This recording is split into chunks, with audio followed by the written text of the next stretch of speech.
ನಮಸ್ಕಾರ. ಇವತ್ತಿನ ವಿಷಯ ಈ ತಾಯಿ ಕರಳು ಅನ್ನೋದು ಹೇಗೆ ಮಿಡಿಯುತ್ತೆ ಅಂತ ನೋಡೋಣ.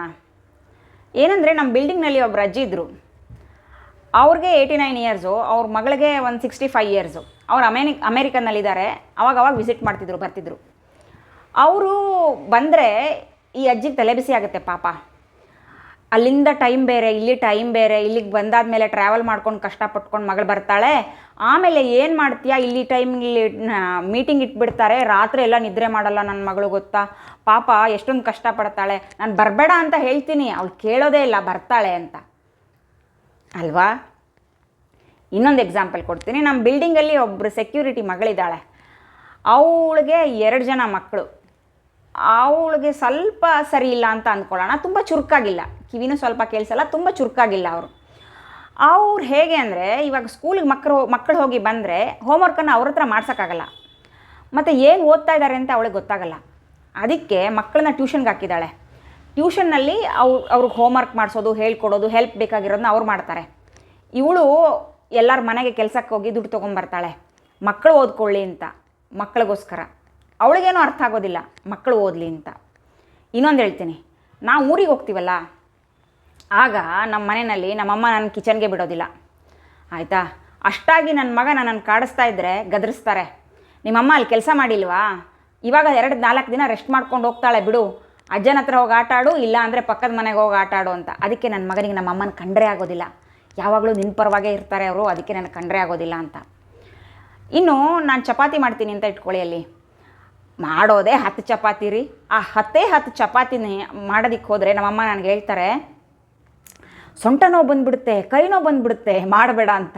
ಅವ್ರಿಗೆ ಗೊತ್ತಿಲ್ಲ ನಾನು ನಿನ್ನ ಮನೆಯಲ್ಲಿ ಹೇಗೆ ಕೆಲಸ ಮಾಡ್ಕೊಂಡಿರ್ತೀನಿ ಅಂತ. ಪಾಪ 10 ಚಪಾತಿ ಮಾಡಿದರೆ ಸುಸ್ತಾಗಿ ಬಿಡುತ್ತೇನ್ರಿ ನನಗೆ. ಪಾಪ ಅವ್ರಿಗೆ ಹಂಗೆ ಅನಿಸುತ್ತೆ, ನಾವಿನ್ನೂ ಚಿಕ್ಕವ್ರ ಥರ ಅನಿಸ್ತಾ ಇರುತ್ತೆ.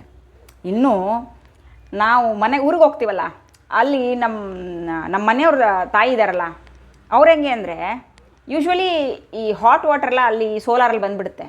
ಖಾಲಿ ಆಗಿಬಿಟ್ರೆ ನೀರು, ಆವಾಗ ಬಿಸಿ ಮಾಡ್ಕೊಂಡು ತೊಗೊಂಡೋಗ್ತೀವಿ. ಆ ರೀತಿ ಬಿಸಿ ನೀರನ್ನು ತೊಗೊಂಡೋಗೋದಕ್ಕೆ ಸರಿಯಾಗಿ 1 ಬಕೆಟ್ ಕಾಯಿಸಿದ್ದಾರೆ ಅಂತ ಇಟ್ಕೊಳ್ಳಿ. ಅದಕ್ಕೆ ನಮ್ಮ ಮನೆಯವ್ರು ಬಂದರೆ ಅವ್ರಿಗೆ ಹೇಳ್ತಾರೆ, ಅಯ್ಯೋ ಮಗನೇ, ಬೇಡ ಬೇಡ ಬೇಡ, ನಿನಗೆ ಗೊತ್ತಿಲ್ಲ, ತುಂಬ ಬಿಸಿ ಇದೆ, ಸುಟ್ಟೋಗ್ಬಿಡುತ್ತೆ, ನಿನ್ನ ಹತ್ರ ಆಗಲ್ಲ, ನಾನು ತೊಗೊಂಡೋಗ್ಕೊಡ್ತೀನಿ ಅಂತ. ಯಾರಿಗೆ ಶಕ್ತಿ ಇದೆ, ಯಾರಿಗೆ ತೊಗೊಂಡೋಗೋಕ್ಕಾಗತ್ತೆ, ಯಾರಿಗೆ ತೊಗೊಂಡೋಗೋಕ್ಕಾಗಲ್ಲ ಅಂಥೇಳಿ, ಅದೆಲ್ಲ ಅವ್ರಿಗೆ ಸಂಬಂಧ ಇಲ್ಲ. ಅವ್ರಿಗೇನು ಸಂಬಂಧ ಹೇಳಿ, ಅವ್ರಿಗೆ ಒಂದೇ ಸಂಬಂಧ, ನನ್ನ ಮಗನಿಗೆ ಕಷ್ಟ ಆಗಬಾರ್ದು, ನನ್ನ ಮಗಳಿಗೆ ಕಷ್ಟ ಆಗಬಾರ್ದು. ಅದು ನನ್ನ ಮಗು, ಅದು ಎಷ್ಟೇ ದೊಡ್ಡ ಆಗಲಿ, ಎಷ್ಟೇ ದೊಡ್ಡ ಇರಲಿ, ಚಿಕ್ಕವ್ರಿರಲಿ, ಹೇಗೆ ಇರಲಿ, ಆಯಿತಾ. ಇನ್ನು ನಾನೇನೋ ಕೆಲಸ ಮಾಡ್ತಾಯಿದ್ದೀನಿ ಅಂತ ಇಟ್ಕೊಳ್ಳಿ, ಸೌಂಡೆಲ್ಲ ಸ್ಟಾಪ್ ಆಗಿಬಿಡುತ್ತೆ ಮನೆಯಲ್ಲಿ. ಸಟ್ ಅಂತ ಅಲರ್ಟ್ ಆಗ್ತೀನಿ ನಾನು, ಅಂದರೆ ನನ್ನ ಮಗ ಕಿತಾಪತಿ ಮಾಡೋ ಸಮಯ ಅಂತ. ಸೌಂಡೆಲ್ಲ ಆಫ್ ಆಯಿತು ಅಂದರೆ ಏನೋ ಕಿತಾಪತಿ ಸ್ಟಾರ್ಟ್ ಆಗಿದೆ, ಬಿ ಅಲರ್ಟ್ ಅಂತ ಅದರ ಅರ್ಥ. ಏನೋ ಒಂದು ಮಾಡ್ತಾ ಇರ್ತಾನೆ. ಸುಮ್ಮನೆ ನಿಂತ್ಕೊಂಡಿದ್ದೀನಿ ನಾನು, ಸೌಂಡ್ ಇಲ್ಲ ಅಂತ ನಾನು ಸುಮ್ಮನೆ ಇದ್ದೀನಿ ಅಂತ ಇರುವಾಗ ಸಡನ್ನಾಗಿ ನನಗೆ ಗೊತ್ತಾಗ್ಬಿಡುತ್ತೆ, ಇವನು ಓಹೋ ಅಲ್ಲಿ ಶವರ್ ಆನ್ ಮಾಡೋದಕ್ಕೆ ಹೋಗಿದ್ದಾನೆ, ಎಷ್ಟು ಹಾಟ್ ವಾಟರ್ ಸೆಟ್ ಮಾಡ್ಕೋತಾನೋ, ಏನಾಗ್ತಾನೋ ಅಂತ ನಮಗೆ ಗಾಬರಿನಲ್ಲಿ ಓಡೋಗ್ತೀವಿ. ಇನ್ಸ್ಟಿಂಕ್ಟ್, ಮದರ್ ಇನ್ಸ್ಟಿಂಕ್ಟ್ ಅಲ್ವಾ. ಎಲ್ಲ ತಾಯಿನೇ ಒಂದೇ ರೀತಿ ರೆಸ್ಪಾಂಡ್ ಮಾಡ್ತಾರೆ ರೀ, ಏನೂ ವ್ಯತ್ಯಾಸ ಇರಲ್ಲ. ನಾವು ಮೊನ್ನೆ ಮರೈನ್ ವರ್ಲ್ಡ್ಗೆ ಹೋದಾಗ ನಿಮ್ಗೆ ಹೇಳಿದ್ನಲ್ಲ, ಅಲ್ಲಿ ಒಂದು ಶಾರ್ಕ್ ಇತ್ತಲ್ಲ, ತಾಯಿ ಶಾರ್ಕು, ಅದು ತನ್ನ ಮಗುನ ತನ್ನ ಹೊಟ್ಟೆ ಕೆಳಗಡೆ ಬಚ್ಚಿಟ್ಕೊಂಡು ಕರ್ಕೊಂಡು ಹೋಗ್ತಾಯಿತ್ತು. ಉಳಿದಿರೋ ಫಿಶ್ಗಳ ಜೊತೆಗೆ ಮಿಕ್ಸಪ್ ಆಗಬಾರ್ದು, ಏನು ಹಾರ್ಮ್ ಆಗಬಾರ್ದು ಅಂತ. ಅದು ಕೂಡ ತಾಯಿನೇ ಅಲ್ವಾ. ಸೊ ಈ ಜಗತ್ತಿನ ಎಲ್ಲ ತಾಯಿಯಂದರು ಒಂದೇ ರೀತಿ ಪ್ರೊಟೆಕ್ಟ್ ಮಾಡ್ತಾರೆ, ಒಂದೇ ರೀತಿ ಬಿಹೇವಿಯರ್ ಮಾಡ್ತಾರೆ. ಅದು ಹೇಗಾದರೂ ಇರಲಿ, ಸರಿ ಇರಲಿ, ಸರಿ ಇರದೇ ಇರಲಿ, ಸಾಕಾಗಲಿ, ಸುಸ್ತಾಗಲಿ, ತ್ರಾಸಾಗಿರಲಿ, ಹೇಗಾದರೂ ಇರಲಿ ರೀ, ಮದರ್ ಇನ್ಸ್ಟಿಂಕ್ಟ್ ಅಂದರೆ ಮದರ್ ಇನ್ಸ್ಟಿಂಕ್ಟೇ. ಯಾವಾಗಲೂ ಪ್ರೊಟೆಕ್ಟಿವ್ ಆಗೇ ಇರ್ತೀವಿ, ಯಾವಾಗಲೂ ಒಂದೇ ರೀತಿ. ಮಕ್ಕಳನ್ನ ನೋಡೋದೇ ಅವ್ರು ದೊಡ್ಡನೇ ಆಗೋದಿಲ್ಲ ನಮ್ಮ ಕಣ್ಣಲ್ಲಿ. ಅದಕ್ಕೆ ತಾಯಿನೇ.